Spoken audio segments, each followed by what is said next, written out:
Welcome to Fine Art and Friends, where I interview creatives around the Austin area to talk about creative process, challenges, and obstacles that they face. Today, I have the owner of Get Lost Collages, Steven Ecker. Steven is from a suburb outside of Baltimore, Maryland. He moved to ATX 3 years ago after living in New York City, and he moved here due to intuition. He runs mixed media collage workshops around Austin, Texas, and he's collaborating with different entities across Austin.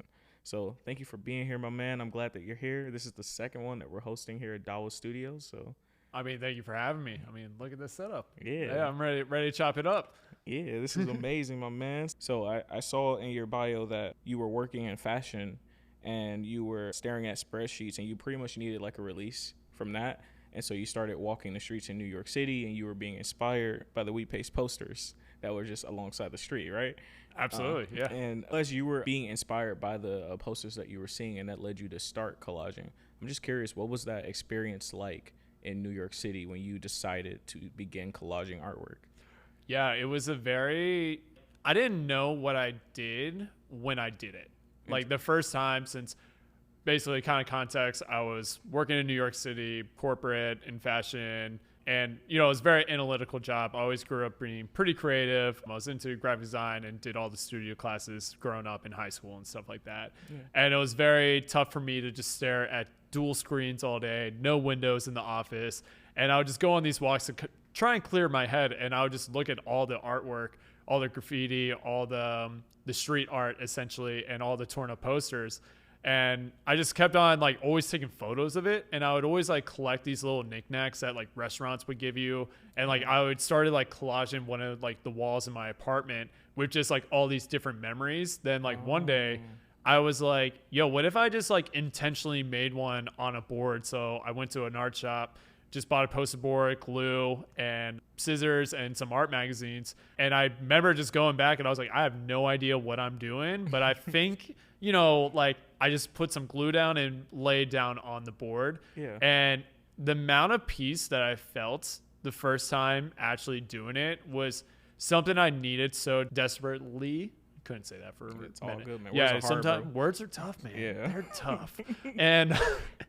and for once my brain slowed down and it wasn't focusing on the thing that was keeping me up at night, which was this oh, I'm working this super unfulfilling job. I don't know what my purpose is. I feel like I'm wasting my life.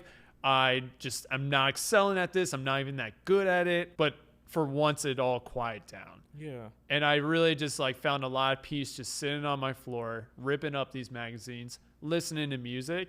And then 3 hours went by and I was like, oh my God. Wow.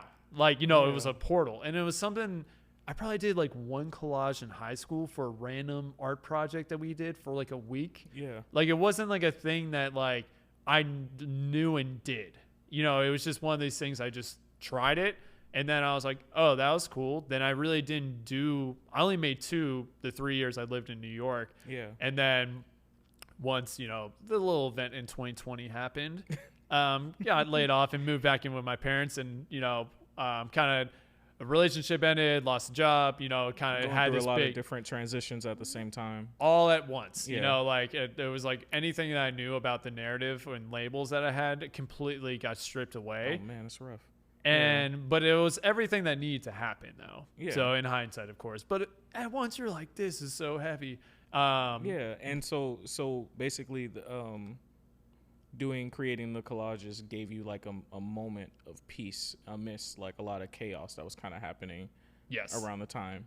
Okay. And that's when I just started making a bunch of them when I moved back in with my parents. Yeah. And I'm I thought these were weird. I'm what am I doing? Blah, blah, blah. But then kind of just I think I was there almost a year. Then eventually, as I sat with myself more and more, it was just move to Austin. Yeah. And I was like, okay, I guess I'm going to move to Austin. Was there a reason specifically Austin? No. Okay. I just visited a weekend for my brother's bachelor party. I'm like, that's a dope ass town. And it was just kind of it was just always kind of in my head because I knew I wasn't going to live in New York forever. So you start dreaming where else would I live? Yeah. And I was I wanted space. I wanted to be somewhere outdoors where I could be more active and work is not the main conversation because in New York, it's what do you do? How much you make, where do you live? It's boom, boom, boom. And here, I don't know what a lot of my friends do. Yeah.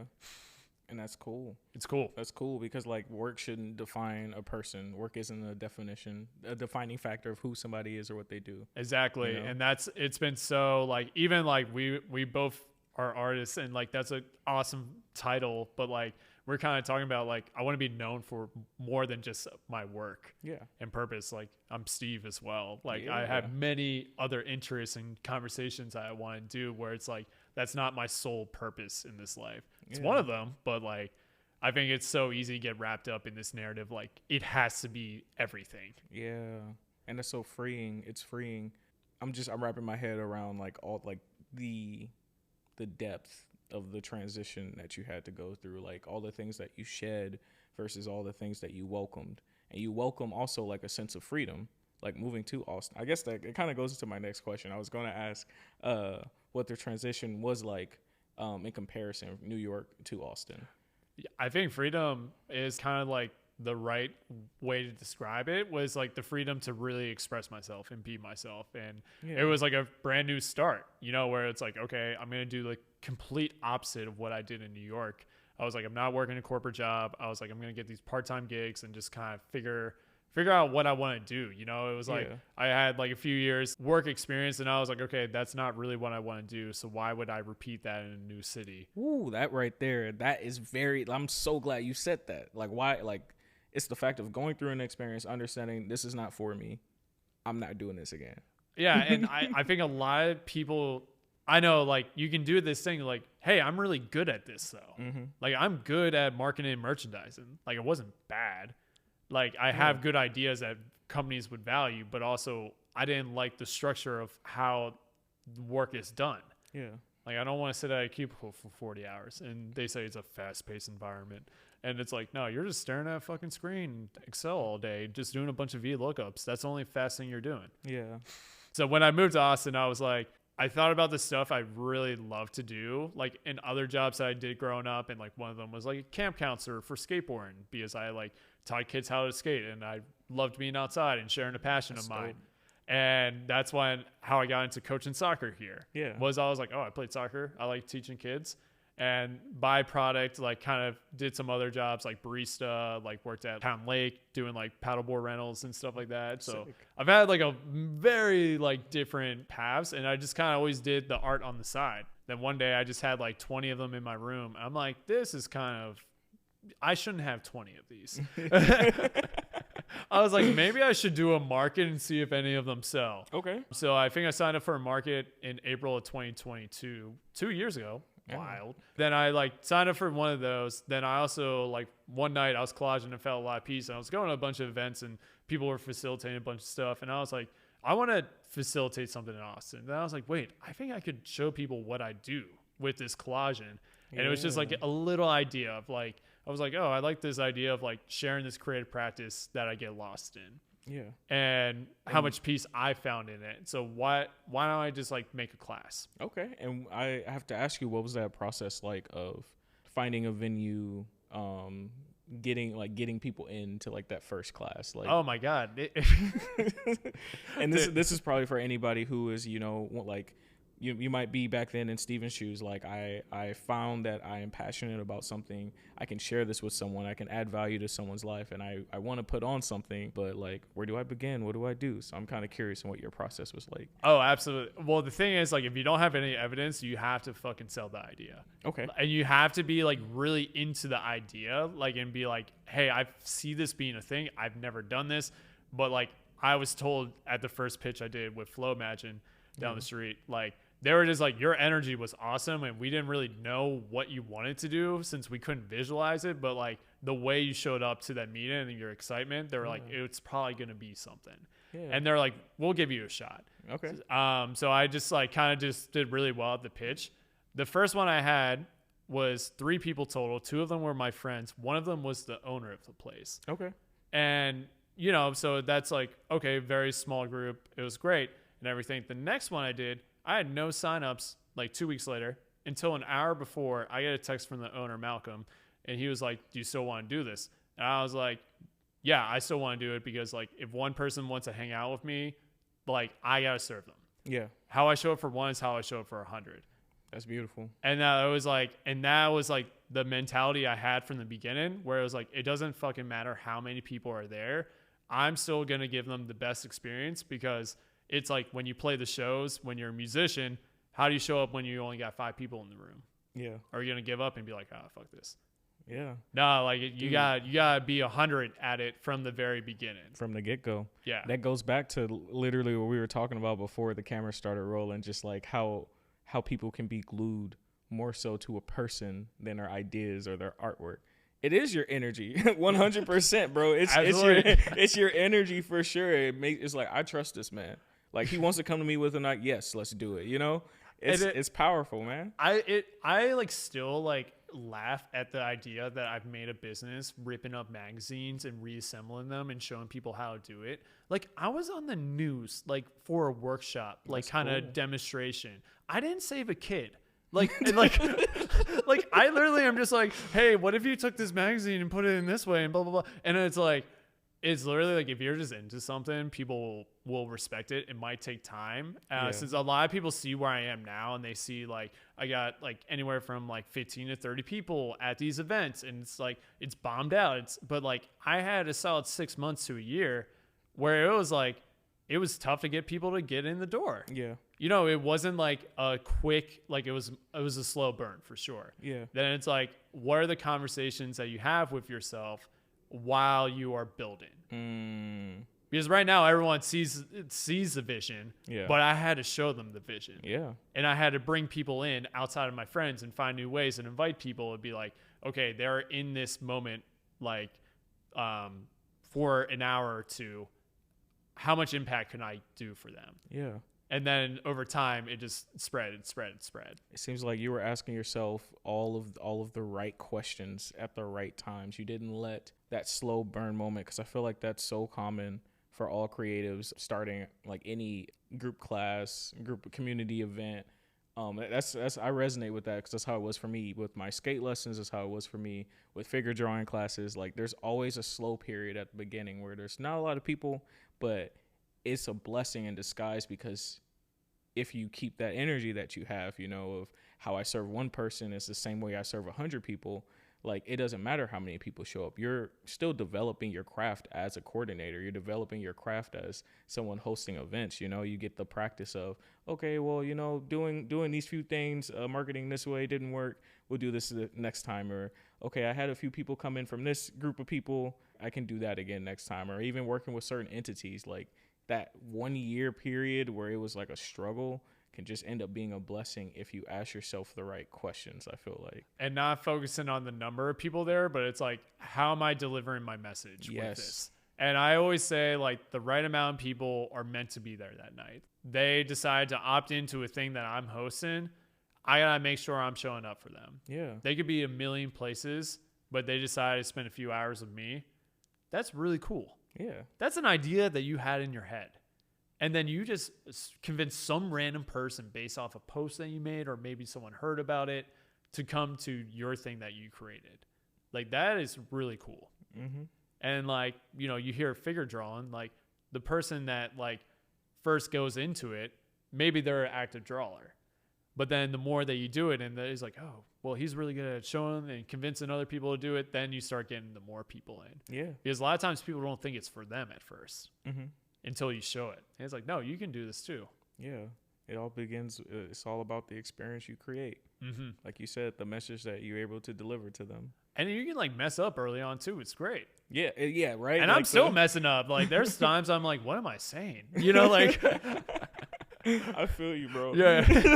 I feel like at the beginning of this, I was like, what's going on? It was like, you know, it was like, I have no prior teaching experience or no educational anything, but it was just all trust and intuition that I knew I know how to guide people. Do you feel like your experience, you say you're like a camp counselor, like you're spending time with kids, you know, like I feel like anytime you're spending time with youth, you're always teaching, you're always a role model. Do you think that any of that time that you spent doing that helped with your ability to teach and lead workshops? Absolutely. So right now I coach 8 to 10 year olds in soccer.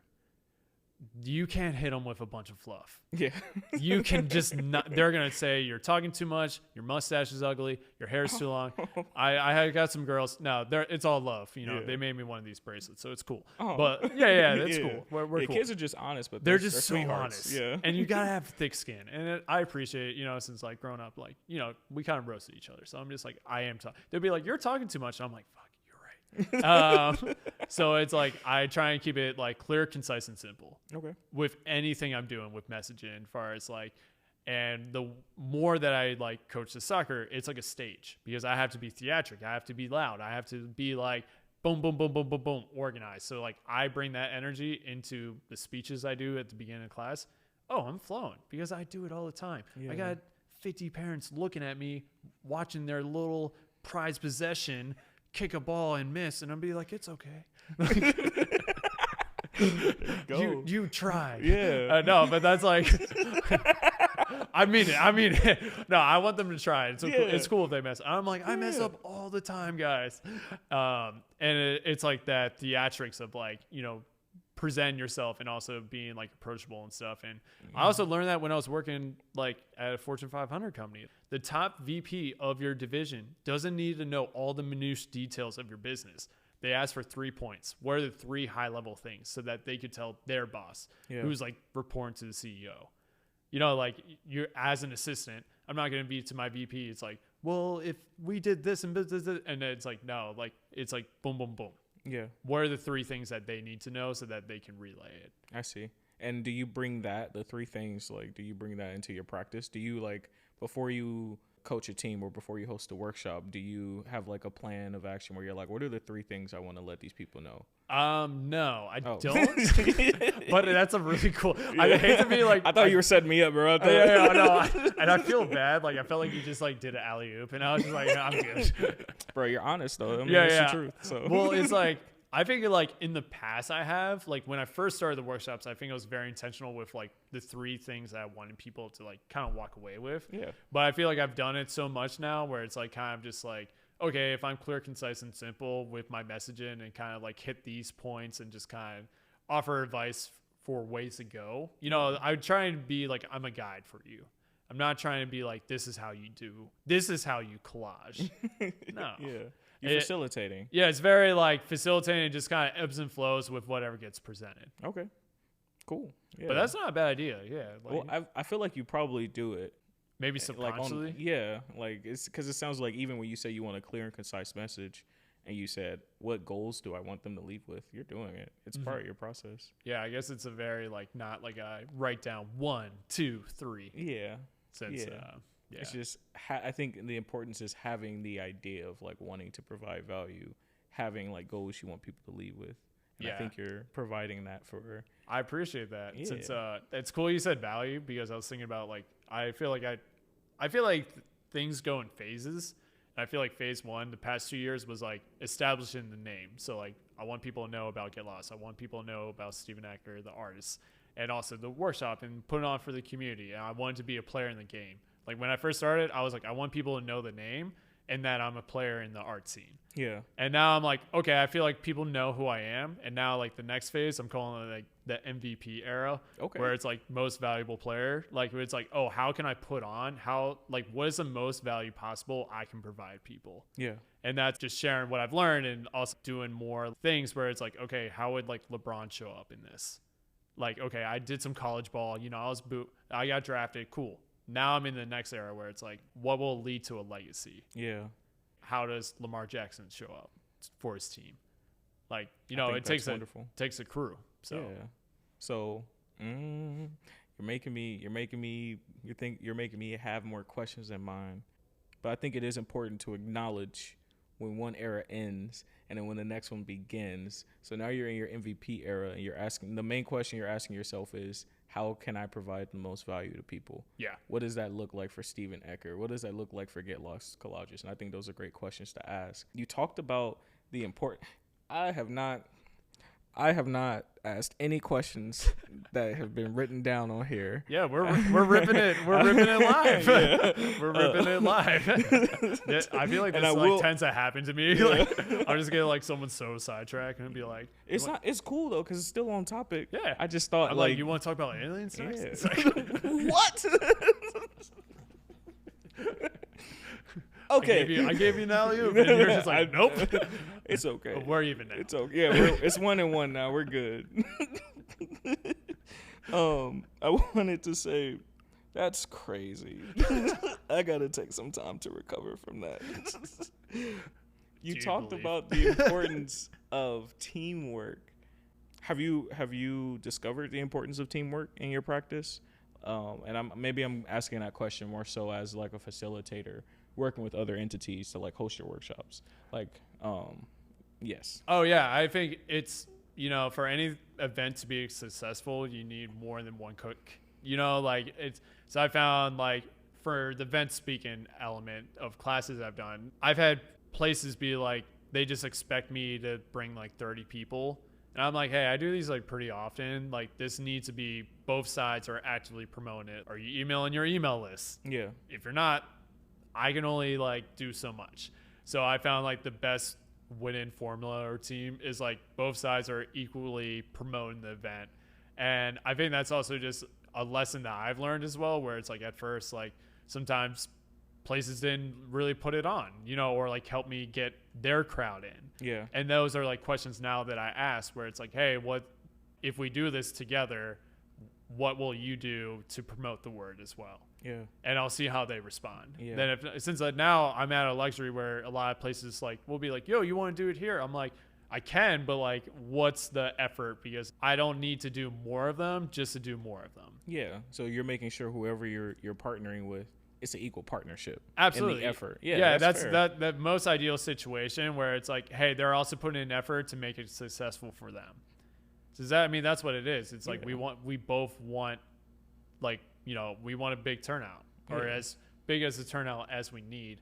And I can only invite my friends or followers so many times. Like it, and like, it's like, that's my audience, Yeah. So and that makes 100% sense. I wanted to get back to you creating collages.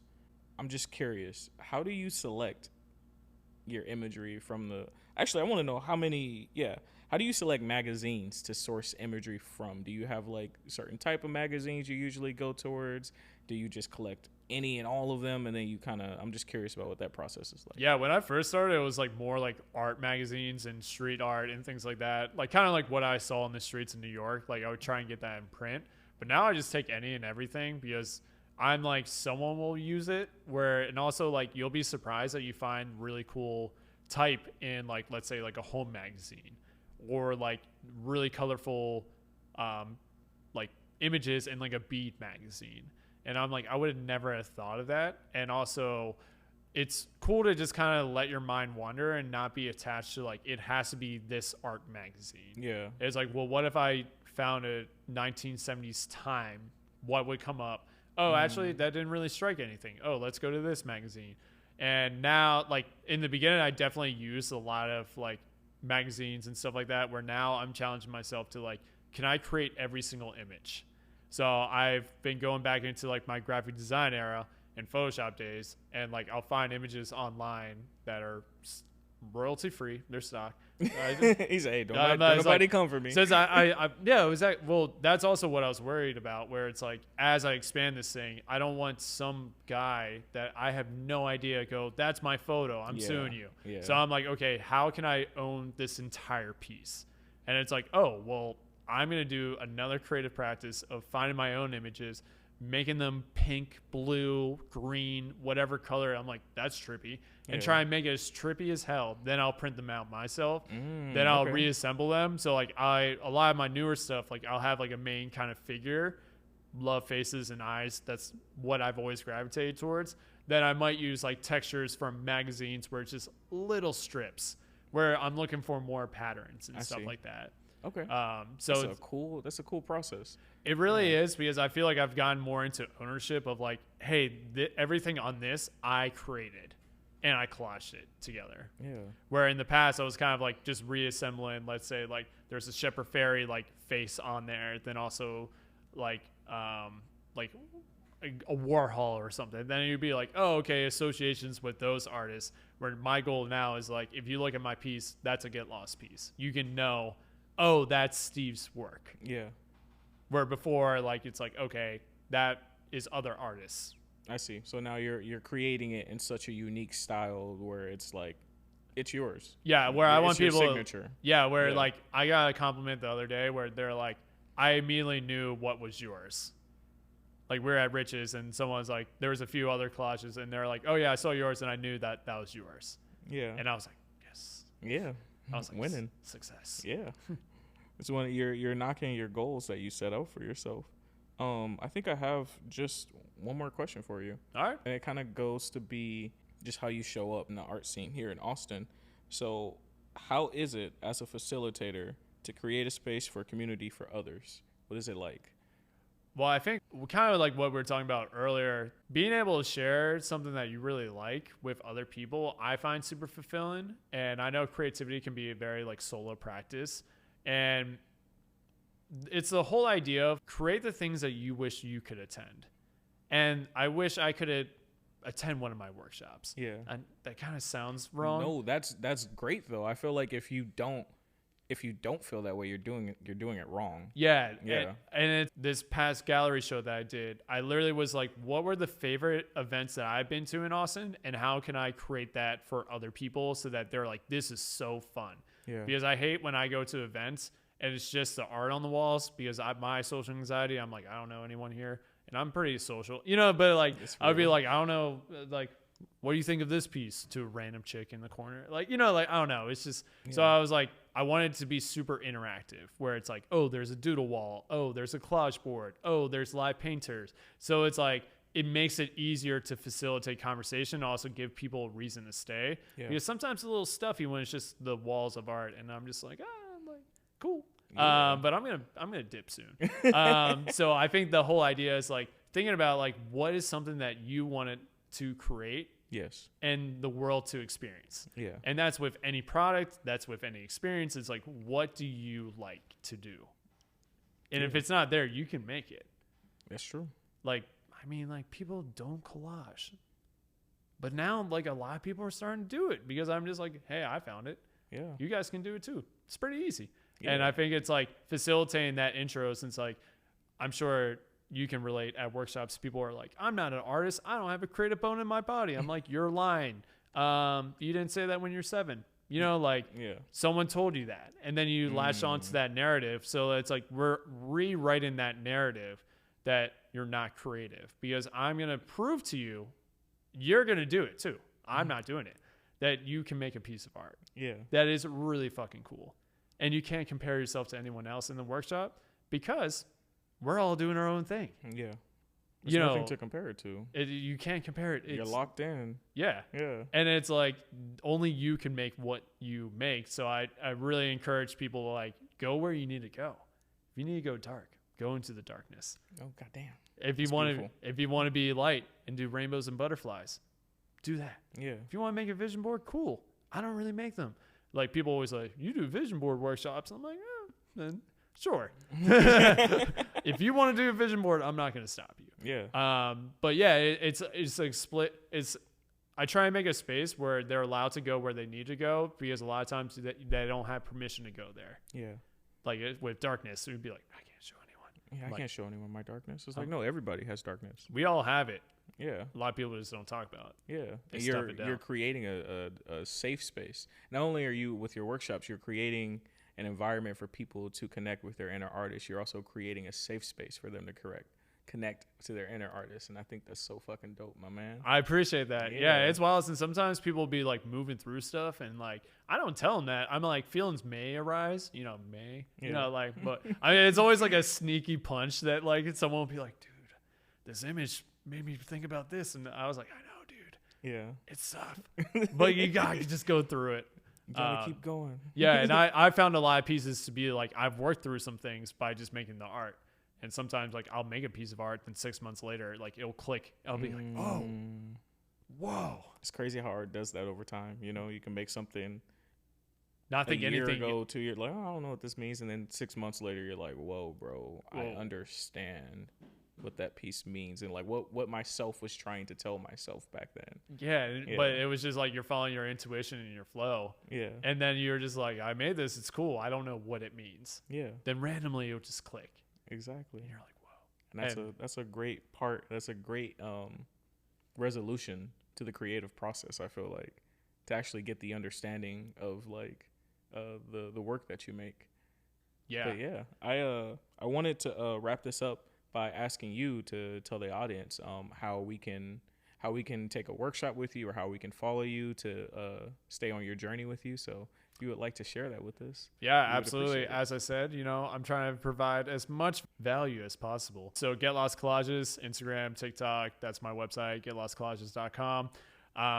I will be doing more workshops in Austin. I am looking into expanding outward into, since I get comments all the time like, oh, I wish I was in Texas, blah, blah. So I'm looking to expand outward so you don't have to be in Austin, Texas to experience the magic of a workshop or things like that. So I'll be dropping more content, just sharing the story, conversations like this as well. That's kind of like the next phase of expansion, and just provide service as much people as possible.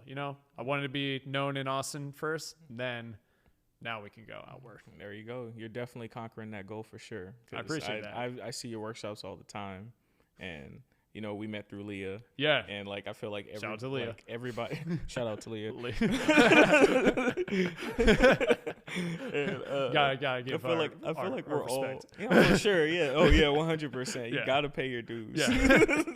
I feel like it's great. We're all just expanding on like a crazy level, and I'm happy. I get to be a part of it and witness it for you, just like the same way I get to be a part for other people. So absolutely. I mean, it's cool because if you're associated with people that are leveling up, you level up byproduct too. Mm-hmm. So it's like, I'm Proximity excited to see matters. where this goes, like this podcast and everything, and what you got cooking up. So yeah, we got game. Yeah, we're going to do it 1 week at a time, my man. But yeah, thank you so much for being here.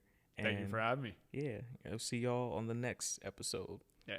Never Be sure to subscribe. I'll say it for you. No, thank you, bro. Man, look.